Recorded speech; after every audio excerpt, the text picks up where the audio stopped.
The question was, which side is the chair better? And when I was preparing for this lesson, I tried it on both sides.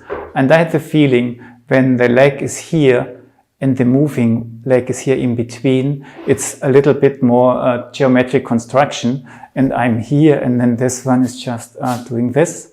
Yeah? It feels, and if I do it here, I have still the principle of calmness. There's a leg which is not moving, and there's a chair which is not moving.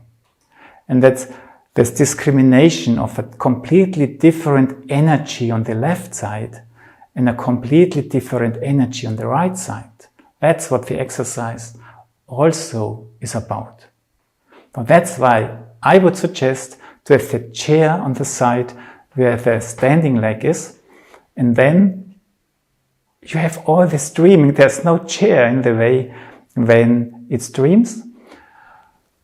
And the supportive hand is just used by me to get things flowing in the beginning.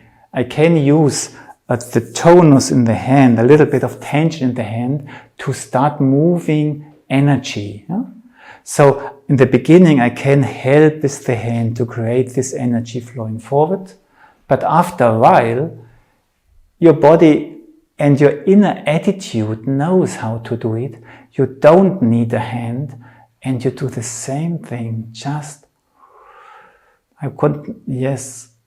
by this, and I create the flow without even have to use my hand, and it's still flowing.